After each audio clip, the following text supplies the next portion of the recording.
Welcome everyone to Too Good to Be True. Thank you for taking the time to listen. The subject of today's show is Atlantis and Lemuria. Before we start getting into details, let's just briefly talk about psychic insight and how we apply it. We choose a subject, then research it, and based on that research, we determine what we think needs to be explained by creating a series of questions. Then Justina provides psychic insight to answer those questions. The psychic insight is narrated towards the end of the show. Accepting the psychic insight is a question of individual belief. Now let's go through the disclaimers. Here are the disclaimers. Neither of us claim to have any expertise in any subjects that we discuss. We relate information we find through research and the psychic insight. We are always delighted to hear from the listeners. The show only lasts an hour. We don't have the time to present exhaustive research on any topic. This means that there will be information that we miss. We want to provide a basis for the psychic insight. We don't care if a theory turns out too good to be true, as the show name suggests. We are only interested in finding out more of the truth about topics. Spirit can only relate insight that is appropriate for our time in history. Free will cannot be affected. Only comments that are appropriate for our time can be given through the psychic insight. Much of the subject matter in shows may have already been covered many times in other media. We want to look into subjects in a new, different way and be thought-provoking. We are not so good with pronouncing names, we apologize. Neither of us have any particular knowledge of studies into the possible existence of Atlantis or Lemuria. If we have misstated anything, we apologize. And much of the content for today is based on two novels that are listed under science fiction, authored by a person who claims that the content was provided through psychic channeling. We urge the listeners to trust their intuition in listening to this episode, especially if there appears to be few facts to go on. Also, we discuss an event that goes against everything written in the history books about when humans first walked the earth. Again, we urge listeners to trust their own intuition as well as conducting their own research. Today we're going to discuss Atlantis and Lemuria. Atlantis has been mentioned in another episode of Too Good to Be True, so maybe it's time to look at the stories of the lost civilizations of Atlantis and Lemuria, especially as there appears to be so much interest in the subject of Atlantis. I don't think we need to mention that an episode on ancient civilizations was your idea. I think a lot of people have heard of Atlantis, but not so many have heard of Lemuria. Why don't you give us a quick description of what could be true for both lost continents? Let's start with Lemuria and look in Wikipedia, as Lemuria is the lesser known of the two. Quote, Lemuria is the name of a now discredited 19th century scientific theory which posited a lost land located either in the Indian or Pacific Ocean. The idea was then adopted by the occultists of the time and consequently has been incorporated into pop culture. End quote. With that stunning dismissal of Lemuria, the following is a quote from a Wikipedia article regarding Atlantis. Quote, Atlantis is a fictional island mentioned within an allegory on the hubris of nations in Plato's works Timaeus and Critias, where it represents the antagonistic naval power that besieges ancient Athens, the pseudo-historic embodiment of Plato's ideal state. In the story, Athens repels the Atlantean attack, unlike any other nation of the known world, supposedly giving testament to the superiority of Plato's concept of a state. The story concludes with Atlantis falling out of favor with the deities and submerging into the Atlantic Ocean. End quote. An allegory of the hubris of nations in plain English means a story with a moral centered on the self-pride of nations. If we go by Wikipedia, then there isn't much to discuss. Lemuria has been discredited as never have existing, and Atlantis is merely a fictional island. I think there may be a lot more to discuss, again starting with Lemuria. As recently as January of 2017, the New Scientist magazine published an article entitled Long Lost Continent Found Submerged Deep Under Indian Ocean. I will quote from the article, quote, an ancient continent that was once sandwiched between India and Madagascar now lies scattered on the bottom of the Indian Ocean. The first clues to the continent's existence came when some parts of the Indian Ocean were found to have a stronger gravitational fields than others, indicating thicker crusts. One theory was that chunks of land had sunk and become attached to the ocean crust below. Mauritius was one place with a powerful gravitational pull. In 2013, Louis Ashwal at the University of Witwatersrand in South Africa and his colleagues proposed that the volcanic island was sitting on a piece of old sunken continent. Although Mauritius is only 8 million years old, some zircon crystals on the island's beaches are almost 2 billion years old. Volcanic eruptions may have ejected the zircon from ancient rock below. Now, Ashwal and his team have found zircon crystals in Mauritius that are up to 3 billion years old. Through detailed analysis, they have reconstructed the geological history of the lost continent, which they named Mauritia. Mauritius is an island nation located in the Indian Ocean about 700 miles or 1,100 kilometers east of Madagascar, which is the large island off the east coast of Africa towards the south of the continent. That's interesting, but there's a problem. The existence of Lemuria would be fairly meaningless for this discussion if not inhabited by people. If we are talking about older than 8 million years, there wouldn't be any people. It was only about 200,000 years ago when Homo sapiens, or modern humans like us, evolved.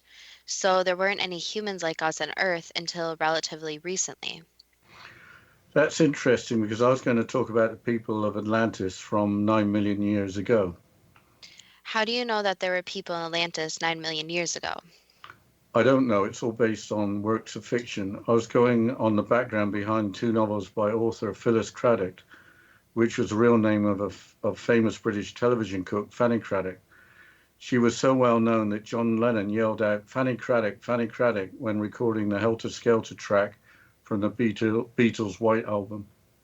That's a weird connection. So there was a television cook who wrote books about Atlantis. She was on British television from the 1950s to the 1970s, and towards the end of the run, when she needed an assistant, she was notorious for regularly firing every one of them. Before then, she and her partner Johnny appeared together. He wore formal evening wear and an eyeglass. They also wrote a newspaper column and put on theatrical productions involving feeding the audience. For the television shows, Fanny used to give Johnny all sorts of grief on camera about how he was doing everything wrong. Johnny usually took care of selecting and serving the wine. The running joke was that he consumed a bottle or two off camera just to get through a recording. So how could you take any of this seriously? You really can't at face value, except that the writing of the two novels is of such a high standard and in a unique old-fashioned style. It would take someone like an English professor to write like that. She claimed, that's Phyllis Craddock, that she didn't write the novels and wouldn't accept royalties from the sales of the novels. Now things are getting stranger. Why did Phyllis Craddock use her name as the author of the books if she didn't write them? Craddock claims that the books were channeled through her by a priest called Amartis from Atlantis 9 million years ago. In the novels at the beginning, Amartis was a high priest of Atlantis. In the second novel, he resigns as high priest to become advisor to the High Council, which was the head of government. The novels were entitled A Gateway to Remembrance, published in 1949, and The Eternal Echo, published in 1950. A third novel, The Immortal Voyage, was in preparation, but never published. The backdrop to the storylines in both novels is spiritual degeneration and the decline of Atlantis. The two novels were critically acclaimed. But all we have so far is a sunken island called Mauritia that might be Lemuria, which is actually older than 8 million years. We also have a British television personality from decades ago claiming to channel very good books from 9 million years ago from Atlantis. But although the times in history are similar, but the planet didn't have any people on it that long ago. That's where Jonathan Gray comes in. Who is Jonathan Gray? He's a kind of Indiana Jones character, but from New Zealand. He has appeared on the X-Zone radio show with Rob McConnell. This must be leading to the idea that people were on the planet long before 200,000 years ago. Yes, Jonathan Gray has authored a book called Dead Men's Secrets, which includes more than 1,000 artifacts of lost science and technology. The book strongly suggests that civilization existed on the planet long before 200,000 years ago. Are there any objects that he has discovered that are 8 or 9 million years old that could have only been made by an advanced civilization? As we are talking about people, there's an article by Jonathan Gray on the Ancient Patriarchs website that states that in 1969, a body of a woman in a marble casket was found in a coal bed 76 yards or 70 meters below the surface in the village of Rashavchik in Russia. To be at a depth, the body must have been buried 800 million years ago. The body was completely preserved by being submerged in a bluish-pink liquid in the marble casket. The body looked like that of any modern female, about 30 years old, dressed in a white lace dress with short sleeves embroidered with colorful flowers. That sounds like something that should have made headline news, unless it is all made up, which sounds rather likely. But what were the supposed circumstances? The story goes that the local newspaper only included 3 lines on the finding of an archaeological relic. That was after the military moved in, took the marble casket and its contents away, filled in the site and banned onlookers. Then anyone who told the story publicly apparently died soon after. Well, that's an interesting discovery, but we'll have to continue discussing this and more about Atlantis and Lemuria after this short break. And you're listening to Too Good to Be True with Justina Marsh and Pete Marsh on the X Zone Broadcast Network, www.xzbn.net.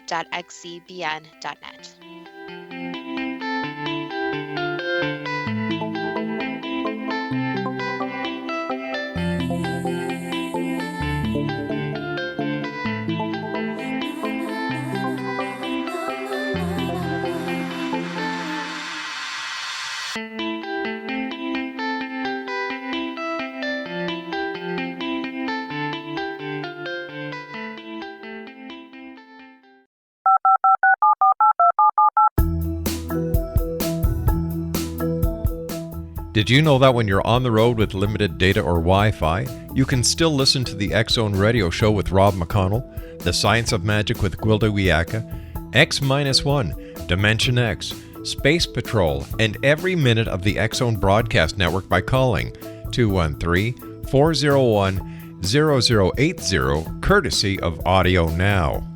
No smartphone, app, or internet needed. It saves your data plan and it's free if you have unlimited minutes. Call 213-401-0080 to listen on any phone, anytime, anywhere. Remember 213-401-0080 for the best of the paranormal, parapsychology, and sci-fi radio programming anywhere, 24/7, 365.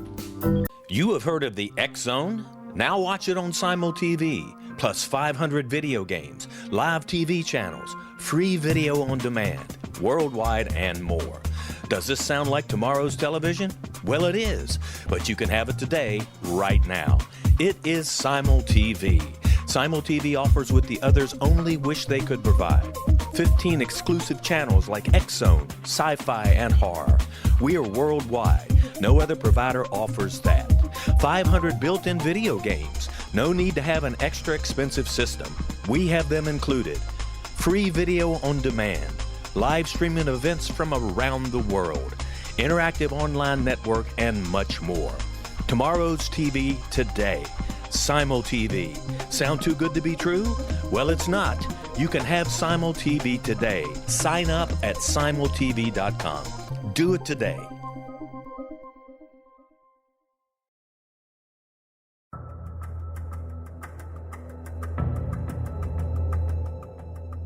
Modern Esoteric, Beyond Our Senses by Brad Olson, consummates the lifology story about where humanity originates. It is the lost continents, the primitive wisdom, the mythos of creation, and the rethinking of ancient history as we are taught in academia. There is much more to the story than what we have been told. As this is the first book in the Esoteric series, Modern Esoteric starts at the beginning of time and accelerates up to this modern age. Future Esoteric is book 2 in the series and takes a forward-looking position ahead of today with an open and honest examination of the ET issue and various unexplained phenomena. To discover the writings of author Brad Olson, visit www.bradolson.com. That's www.bradolson.com.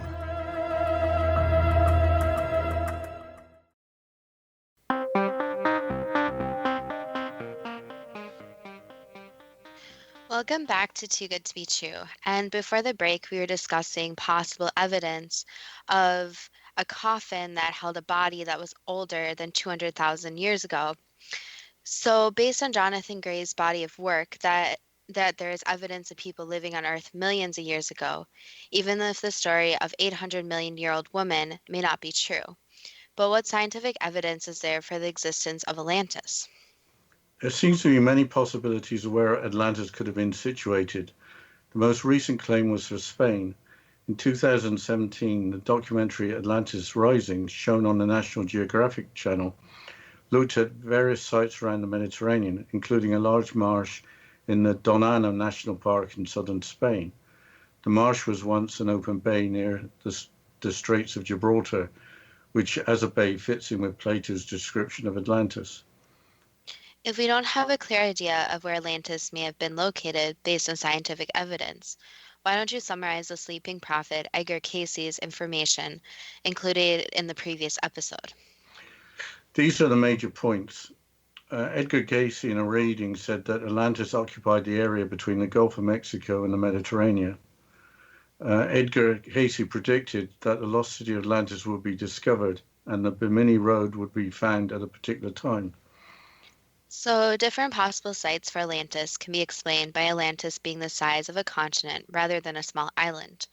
Different sites might just be different scattered locations associated with the lost continent. That fits in with Edgar Cayce revealing that Atlantis occupied something like the width of the Atlantic Ocean. The Bimini Road, which was discovered in 1968, is a relic of Atlantis, according to Edgar Cayce. Yeah, here's a quote from the Unexplained Mysteries website regarding Cayce's revelation. Quote, in 1933, Edgar Cayce, during one of his trance states, said that records from Atlantis still existed, where a portion of the temples may yet be discovered under the slime of ages of seawater near what is known as Bimini. The little island was not Atlantis itself, he explained, but its outposts, known many thousand years ago as Alta, extending to east coast of Florida and part of a wider Atlantean administration known as Poseidia, comprising the Lesser Antilles. In 1940, the sleeping prophet predicted Poseidia will be among the first portion of Atlantis to rise again. Expect it in 68 and 69, not so far away. The so-called Bimini Road was in fact discovered in 1968 by maverick archaeologist Mason Valentine, while looking for Atlantean remains around the island in the hopes of confirming Cayce's prophecy, end quote. Here's another quote from the same source. The Lucayans referred to in the quote were the indigenous people living in the Bahamas before the Europeans arrived. Quote, the origin and meaning of Bimini are unknown. However, the name appears in the ancient Egyptian language as Bamini-Ni, which means homage to the soul of Min. Min was the Egyptians' divine protector of travelers on far-off journeys, a particularly appropriate god to be worshipped at distant Bimini, if indeed the island had been visited by voyagers from the Nile Valley. Material evidence for an Egyptian, or at any rate an Egyptian-like presence in the Western Atlantic, appeared during the late 1930s, when James Lockwood Jr., an American archaeologist in Haiti, saw a stone statue of the ancient Egyptian god of the dead, Anubis, that had been discovered on an offshore island. The Lucayans knew Bimini as Gonchani, another curious connection with the ancient world, because the name translates as the island of men in the language of the Gonches. These were native inhabitants of the Canary Islands off the northwest coast of North Africa until their utter demise at the hands of the Spanish in the 15th and 16th centuries. End quote. If Atlantis spanned the Atlantic, presumably there would be no great ocean between parts of Africa and parts of North America. So there is some consistency between the possible size and location of Atlantis with the apparent connections to Egypt and the Canary Islands. We shouldn't forget the two sunken pyramids discovered only recently close to the Bahamas. That might indicate a connection with the pyramids in Egypt. After all of that, the existence of Atlantis is based on the writings of Plato, cultural connections across the Atlantic, the readings of Prophet Edgar Cayce, and a lot of conjecture. Also, according to Edgar Cayce Association for Research and Enlightenment website, the timeline was from 210,000 BCE to 10,014 BCE, divided into 3 periods: the early formative centuries, the middle struggling centuries of increasing self-awareness resulting in rising selfishness, the final migration period as Atlantis sank in stages. That timeline fits into the accepted idea for people having existed on Earth, but maybe not with geological time. There is a huge difference between Cayce's timeline and that claimed by Phyllis Craddock for her novels, but sinking in stages, as we will see, seems to generally fit in with Craddock's novels. So, how is Atlantis described in the 2 novels by Phyllis Craddock? As an island continent in the second novel, The Eternal Echo. In that novel and the first novel, Gateway to Remembrance, distance is not described in dimensions like miles, but only in terms of how long to get to a different place on foot or by other means. By the end of the first book, the island's geography had changed due to a volcanic eruption and tidal wave. That was the first disaster of 3, according to the second novel. The foreword to the first novel provides the idea that the first disaster could be thought of in modern terms as an atomic explosion. We hear stories of advanced technology in Atlantis, including nuclear weapons and genetic engineering. What was the technology like in Atlantis as included in the 2 novels? Transport was by foot or horseback, or for the rulers in the main city, litters or sedan chairs. There was use of boats for all the normal purposes. Weapons were hand weapons like knives or swords. They had wine to drink and bake bread. They had temples, gardens, fountains, and administrative buildings. The buildings as described were sophisticated, like Roman buildings. The major staples were fish, birds, and fruit. They held feasts just like the Romans. Unlike the Romans, there was no military or no mention of money. There were constant references to music and musical instruments.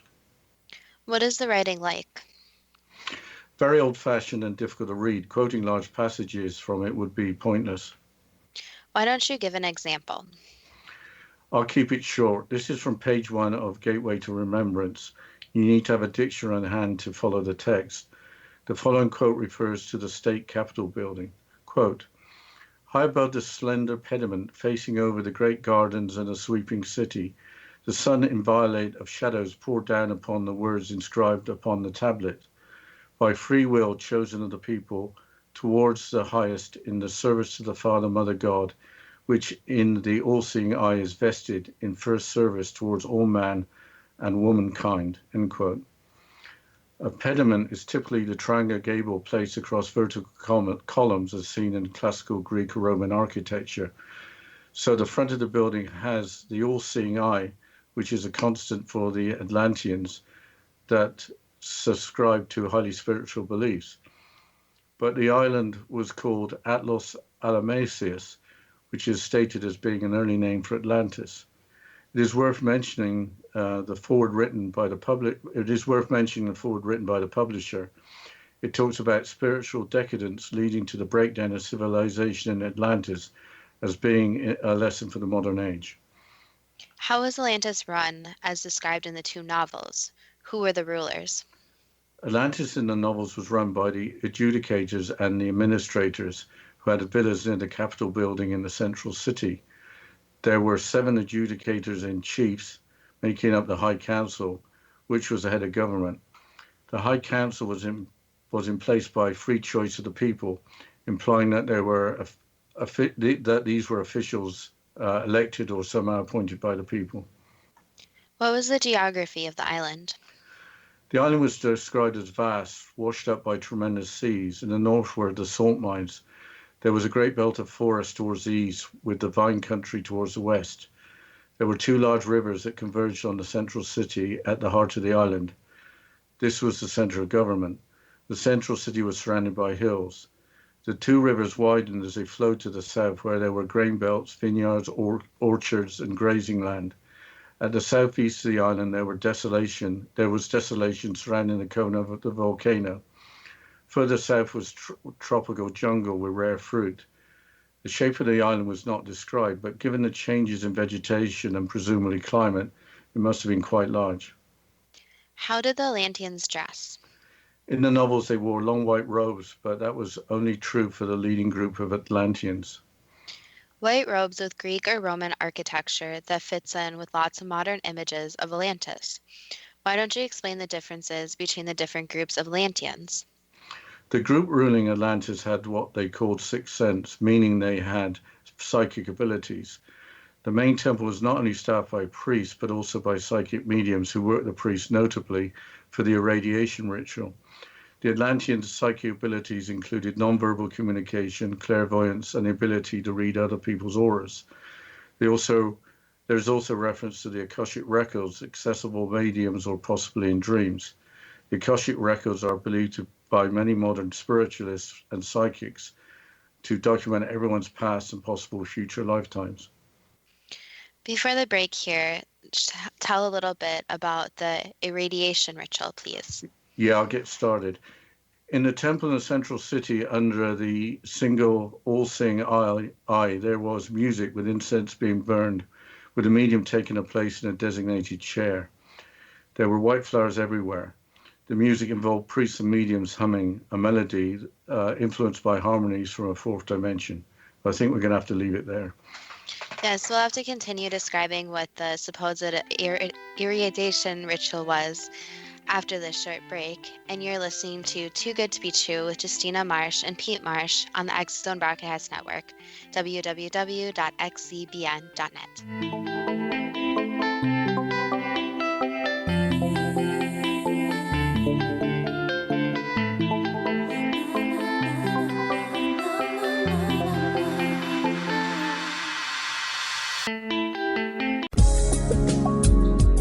From our broadcast studios in Hamilton, Ontario, Canada, to the world and beyond, you're watching the X Zone Broadcast Network, www.xzbn.net.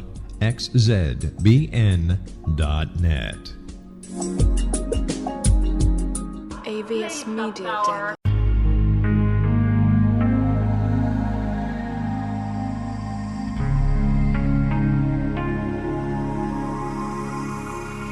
The scientist and the mystic have been on an age-old, relentless search with one thing in common. They seek truth. Their paths converge in the 40,000-year-old practice of shamanism, an ancient science delving to the quantum level of life, facilitating healing, manifestation, and evolution.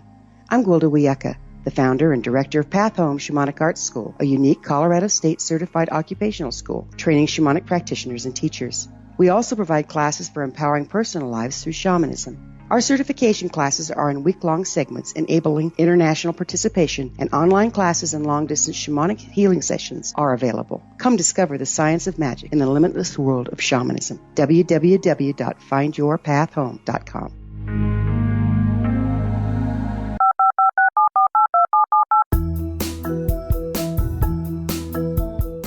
Did you know that when you're on the road with limited data or Wi-Fi, you can still listen to the X Zone Radio Show with Rob McConnell, The Science of Magic with Gwilda Wiyaka, X-1, Dimension X, Space Patrol, and every minute of the X Zone Broadcast Network by calling 213-401-0080, courtesy of Audio Now.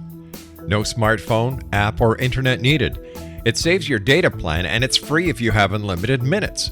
Call 213-401-0080 to listen on any phone, anytime, anywhere. Remember 213-401-0080 for the best of the paranormal, parapsychology, and sci-fi radio programming anywhere, 24/7, 365.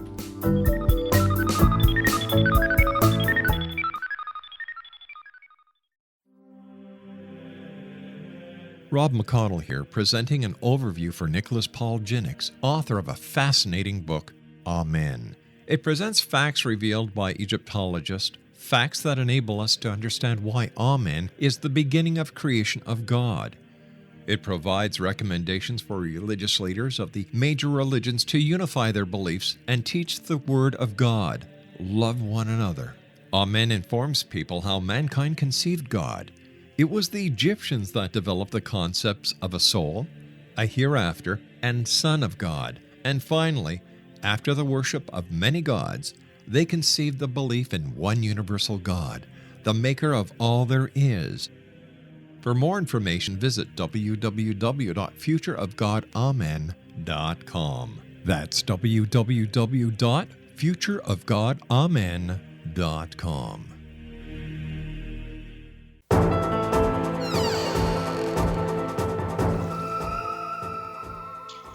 Welcome back to Too Good to Be True. And before the break, we were discussing what Atlantis was like according to the two novels.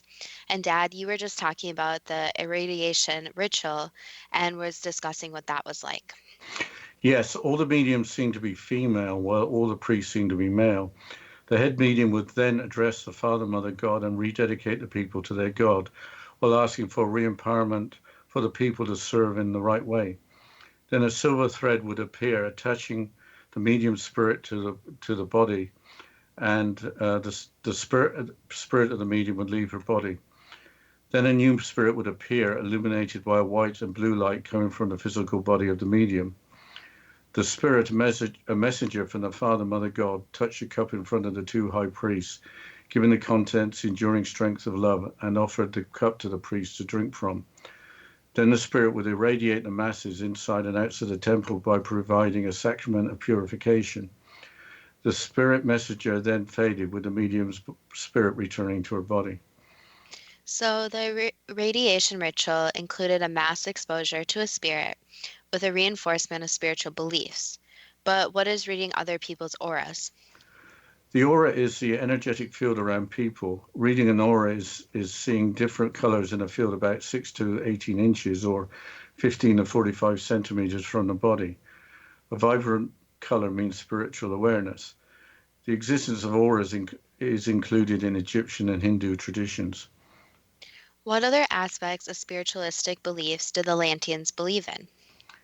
There are constant references to reincarnation and to the current incarnation.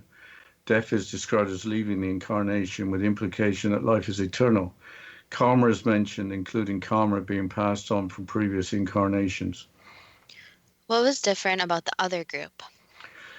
That group was called the Emancipates, who had denied sixth sense psychic powers to have in their mind freedom to live in a mortal fashion. They were intent on enjoying life without allegiance to a temple or belief in any god. They had lots of jewels, brightly colored clothes, a more varied diet by keeping domesticated animals, and apparently had little respect for marriage. How did the two groups coexist? The Emancipates had to carry with them an identification showing that they did not follow temple laws, had vowed not to follow the Father, Mother, God, and would not take irradiation. That was known as being forsworn. The leader of the Emancipates every year had to enter the Great Council chamber and declare their different way of life. The Emancipates generally stayed in their own area of the island, east of the belt of forests. The arrangement was that if the Emancipates kept their views to themselves and didn't try to defy those who followed the temple laws, then there would be no action taken against them. Did the Emancipates get tired of being outsiders and rebel? There was no uprising from the Emancipates until a misguided attempt in the second novel that ended just as it got started. The first novel centered on an attempt to overthrow the Great Council by priests that had turned to what was called the left-handed path. The conventional priests in the temple in Central City and other locations followed what was termed the right-handed path. The Emancipates wanted nothing to do with either path. In the city of Kalemni, to the north of the Central City, a ritual including a mass orgy in a temple celebrating negative behavior was arranged. The ritual was led by a turned priest called Meni, who attempted, with the help of evil spirits from the lowest planes, to destroy by psychic means the rulers and priests of Atlantis during the ritual. However, the ritual was interrupted by an adjudicator-in-chief from the High Council in disguise, who used his psychic powers to kill Meni and others, ending the ritual. In doing so, the adjudicator-in-chief died owing to the tremendous stress on his body. There was mass panic and many were killed in the stampede to get out of the temple. What happened after the overthrow was unsuccessful? The spirit of the dead adjudicator-in-chief, summoned by a medium, provided an explanation for the events. The remaining perpetrators were tracked down and put to death. While tracking down those responsible was still going on, the volcano at the southeast of the island erupted, with a tidal wave flooding the forest to the east side of the island, along with loss of life. At that point, the first novel ends. What is in the next novel? The eternal echo continues 20 years after the volcanic eruption. The flooding of the forest isolates the emancipates. They have no lumber to build ships. Life continues, but with increasing apathy towards the temple and its traditions. There was less interest in attending irradiations for conventional Atlanteans. What actually happens in the second novel? An evil mastermind who was an emancipate pretending to be a legitimate Atlantean leader from the southern city built a secret research laboratory and developed a poison to commit mass murder by poisoning the water supply. An antidote against the poison was also created so they could drink the same water. The evil mastermind was apparently following the left-handed path. This individual wanted to take power for the emancipates by poisoning the rulers of Atlantis. What happened? Was there a civil war? As all of this was happening, unseasonal rain started and continued, with flooding throughout the entire island continent up to the rooftops in the central city. The evil mastermind is then killed by the emancipate leader after he found out his true nature of following the left-handed path.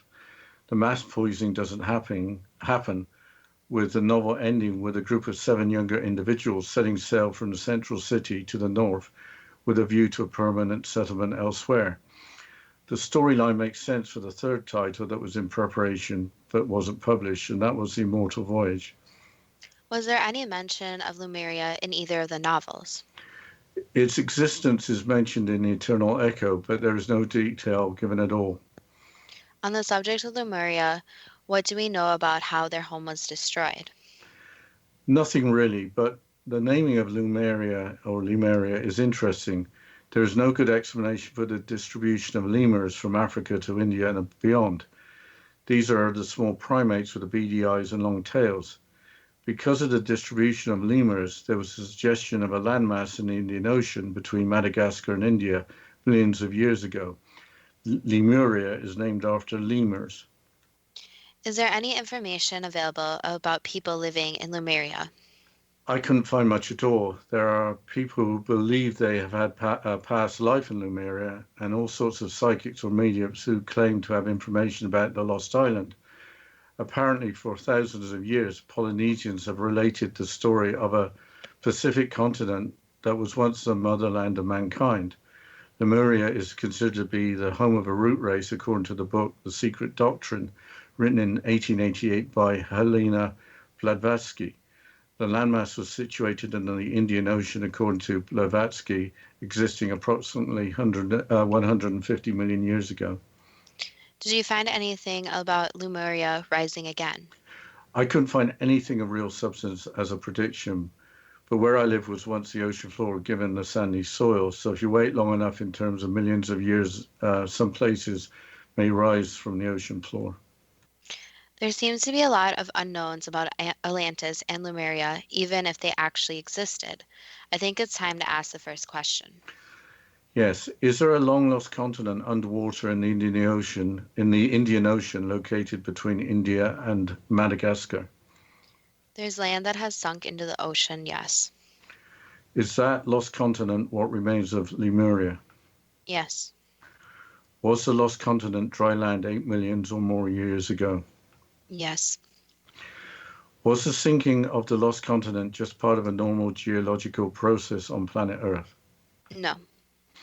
So there was an event that caused the continent of Lemuria to sink? Correct.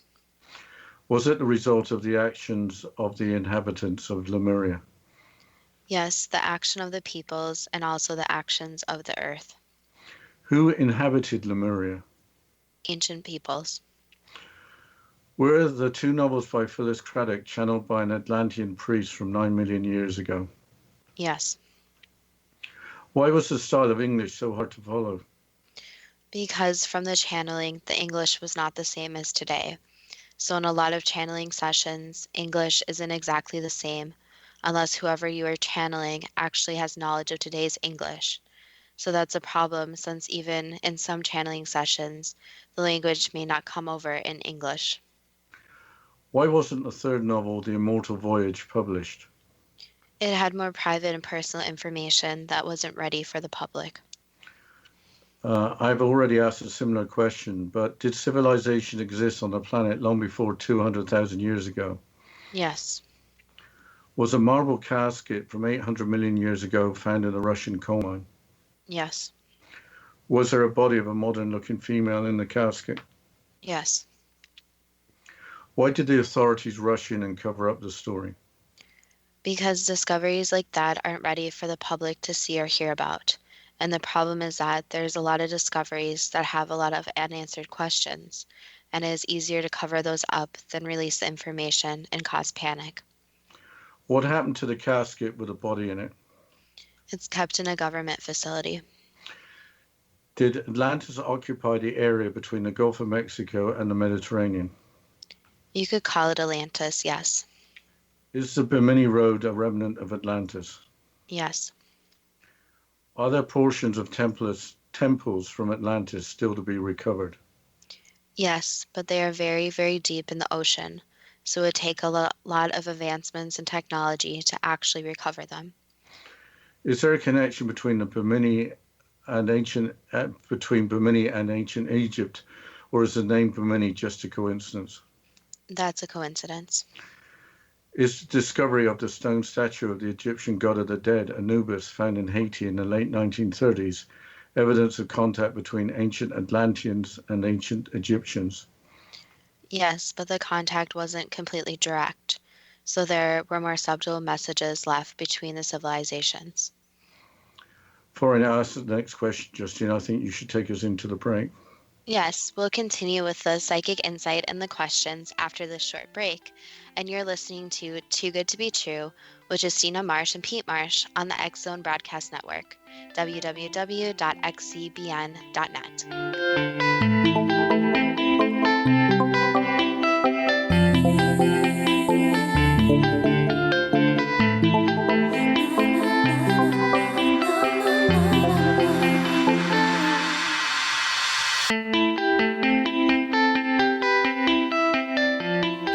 Of the X Zone? Now watch it on Simul TV, plus 500 video games, live TV channels, free video on demand, worldwide, and more. Does this sound like tomorrow's television? Well, it is, but you can have it today, right now. It is Simul TV. Simul TV offers what the others only wish they could provide. 15 exclusive channels like X Zone, sci-fi, and horror. We are worldwide. No other provider offers that. 500 built-in video games. No need to have an extra expensive system. We have them included. Free video on demand. Live streaming events from around the world. Interactive online network, and much more. Tomorrow's TV today. Simul TV. Sound too good to be true? Well, it's not. You can have Simul TV today. Sign up at simultv.com. Do it today. The new nonfiction book, Razor of Madness, is similar to cult movies like Clockwork Orange, Dragon's Tattoo, or The Other Side of Hell. Wayne Morin Jr. and Thomas Lee Howell expose widespread and systematic deficiencies in this thought-provoking tell-all novel. Mind control rages among scholars in law schools. Human rights are ignored while thought reform and mental manipulation are accepted practices used as behavior modification. Dr. Louis Jolyon West comes to mind. Media and public scrutiny shows that United States mental hospitals are in fact destructive murder industries. Razor of Madness expose novel details this epidemic through an in-depth professional and personal investigation. For decades there has been a revolving door policy that still releases killers and pedophiles back into society. The maestro of mind control continues to haunt America to this very day. Razor of Madness is available in paperback or as a downloadable ebook at Amazon.com. I'm William S. Peckham. If you enjoy a good mystery with a touch of the paranormal, then you'll love my novel, From Out of the Woodwork. It's the story of a young Toronto contractor, Sean Kennedy, who buys derelict homes, guts them, and turns them into multifamily dwellings. Slums just waiting to happen. When Sean buys 29 Livery Lane, the house fights back. Former owners unexpectedly come out of the woodwork as he starts the destruction. The apparitions come to him when he touches old books, reads hidden letters, rummages through old boxes, finds a locket, or reads a discovered manuscript of a murder mystery. From Out of the Woodwork will take you from 1899 to the horror of the World Trade Center, September 11, 2001. Check out From Out of the Woodwork on my website, www.williamspeckham.com.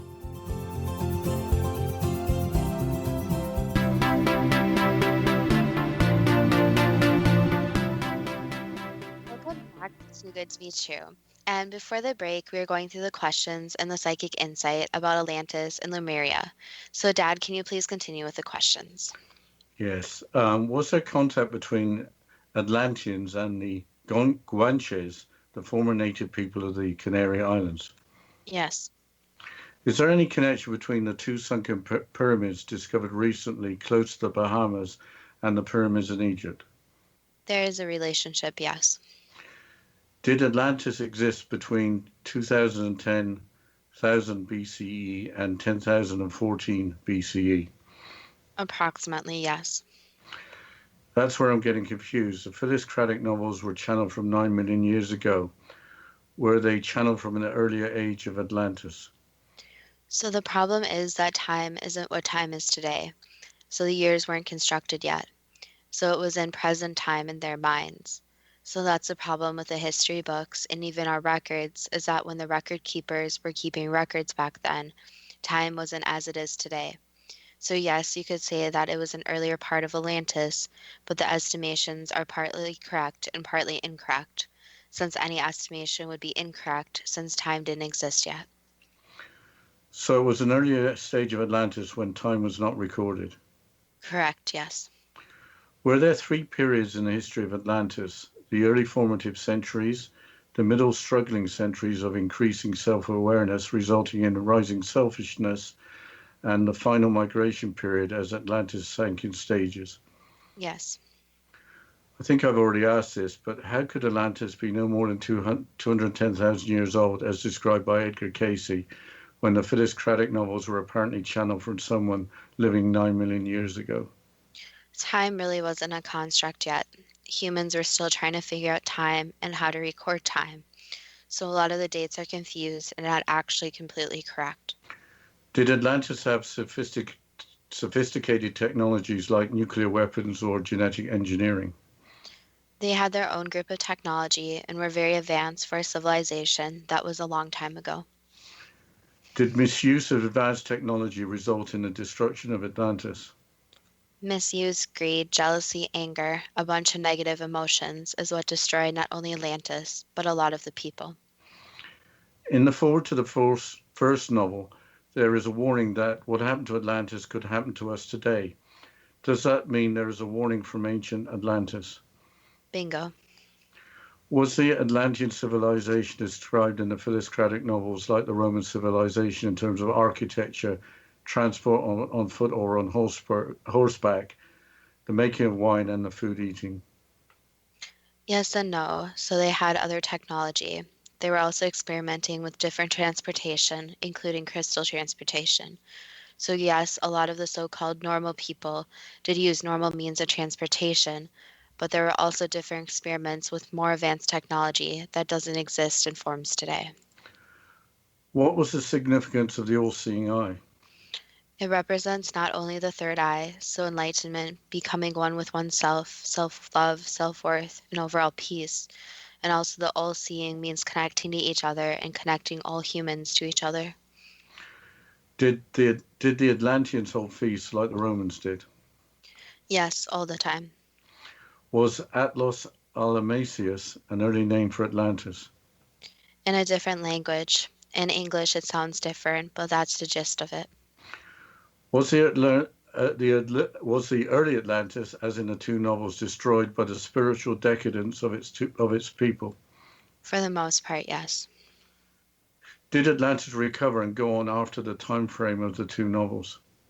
So for a while there was a big downfall, and some different people stepped in. But then the downfall became greater, and that ended Atlantis eventually. So there were periods of time where there was this up and down, where things got better, things got worse, but ultimately it all went bad. Was Atlantis governed by a high council of 7 adjudicators in chief?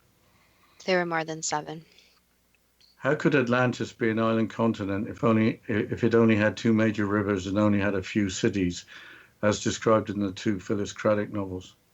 So the size is pretty massive, so that's the problem of any kind of channeling, especially with people from the past, is there's always going to be a kind of bias from the people channeling.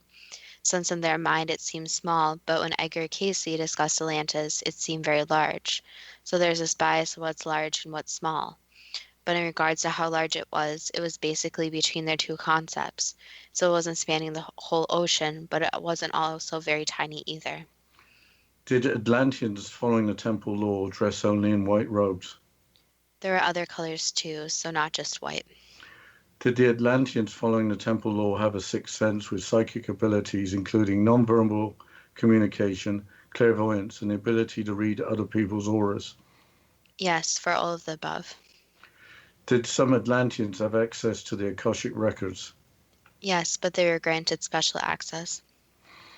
Did some Atlanteans take part in irradiation rituals, which included the use of a medium to act as a vessel for a spirit messenger from the Father, Mother, God? Yes. Did some Atlanteans believe in reincarnation and the existence of karma? Yes, and also the concept of everything having energy and being able to manipulate and see this energy. Was there a group of Atlanteans known as the Emancipates that didn't believe in the Atlantean religion? It really wouldn't be called a religion, but more of a way of life. But yes, there was a group of people who disagreed. Was there an attempted overthrow of the rulers of Atlantis by priests following the left-handed path, using evil and psychic powers? Yes, and manipulation. Did the Emancipates want nothing of any religion, including both the right-handed path and the left-handed path? Yes. Did the people of Atlantis become less interested in religious beliefs? Not really religious beliefs, but they became more interested in their own ways and not having as many rules. So that's the problem with a lot of societies, is that when there's so many rules put into place, people start to rebel. Did an evil mastermind following a left-handed path want to take power for the Emancipates by poisoning the rulers of Atlantis? Poisoning, spiritual attacks, etc. So there is many warfare tactics used. Did continuous excessive rainfall flood Atlantis? No. Did 7 young people depart Atlantis in a ship to find a new home? There are more than 7. Were the people of Atlantis aware of Lemuria? Yes and no. They heard rumors of it, but no one had really visited it. Phyllis Craddock was a household name in her time as a television broadcaster and was obviously highly eccentric. She also had this connection with Atlantis. Why was this unlikely combination possible? Because the thing is that every person that is chosen to channel has some special characteristic or ability. So it took someone who's very eccentric to actually be able to channel and to be able to share the information. So if you went to someone who was quote unquote normal and lived an everyday life and was somewhat boring, they wouldn't have even written down the information or tried to channel. Why is there so little information about Lemuria? Because it's not the time for the information. So some of the greatest mysteries are best kept as unknown. Was Lemuria the continent that was the motherland of mankind, as related in stories by the Polynesians, or home of the root race, according to the book The Secret Doctrine, written by Helena Blavatsky? Yes and no. There is a lot in ancient history that still needs to come out, and there's going to be a lot of new information about mankind and the start of mankind. Will Atlantis or Lemuria rise again as a landmass?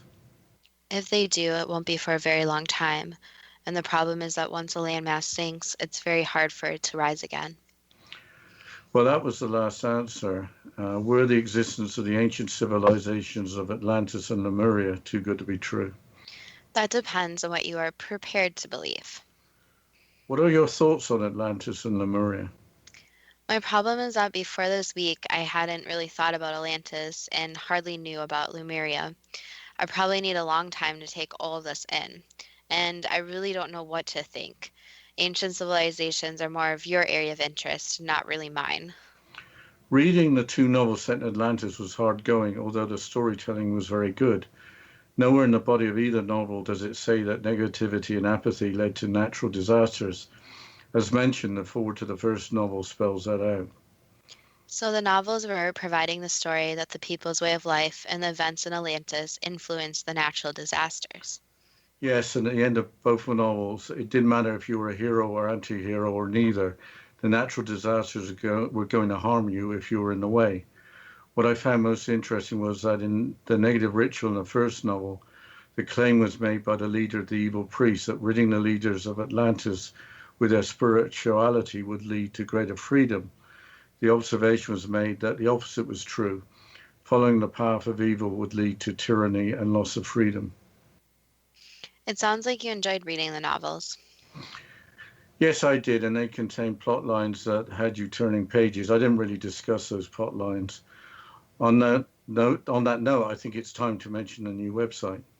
Yes, so we have a website. It's www.toogoodtobetrue.net, and the first two is spelled TWO, so it's TWOGOODTOBETRUE, so toogoodtobetrue.net. And you can find recordings of all the shows there along with contact information. So if you don't have a Facebook or don't use your Facebook, since a lot of things are going on with social media right now, you can still make a suggestion for a future show if you're interested in more hearing about Atlantis, ancient civilizations. I know, Dad, you would be really happy about more shows like that. Or if you have some other topic suggestions that you would like to send us, or if you just have a comment on the show, you want to share your insight, you want to start a conversation about any of our shows. Well, thanks, Justina. And again, I think we didn't have many facts, so use your intuition and believe what you want to believe. Yes, as always, base your beliefs on your intuition. And as always, thank you to all the listeners, and we appreciate everyone that's listening. And as always, we'll talk to you next week.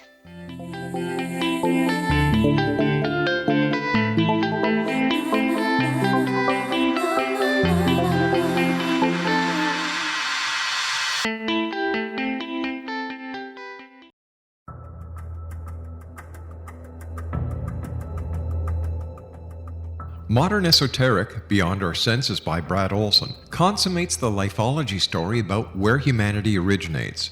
It is the lost continents, the primitive wisdom, the mythos of creation, and the rethinking of ancient history as we are taught in academia. There is much more to the story than what we have been told. As this is the first book in the Esoteric series, Modern Esoteric starts at the beginning of time and accelerates up to this modern age. Future Esoteric is book 2 in the series and takes a forward-looking position ahead of today with an open and honest examination of the ET issue and various unexplained phenomena. To discover the writings of author Brad Olson, visit www.bradolson.com. That's www.bradolson.com.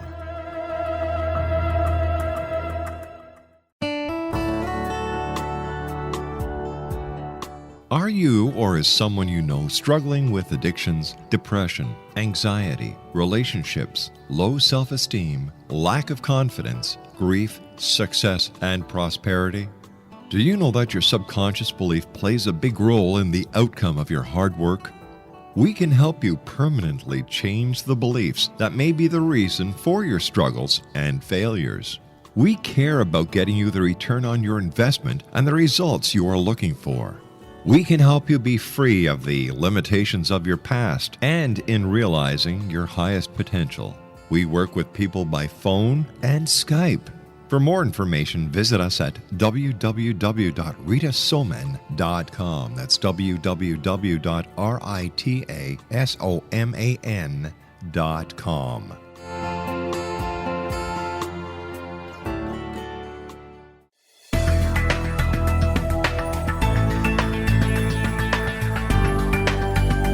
Do you think you have energy problems in your home? Do you feel better when you're away than when you're home? Joey Korn is a global leader in the world of dowsing who specializes in personal energy clearing and space clearing. He can help you create an ideal energy environment in your home no matter where you live in the world. Learn about his remote spiritual house cleaning services and much more at www.dowsers.com.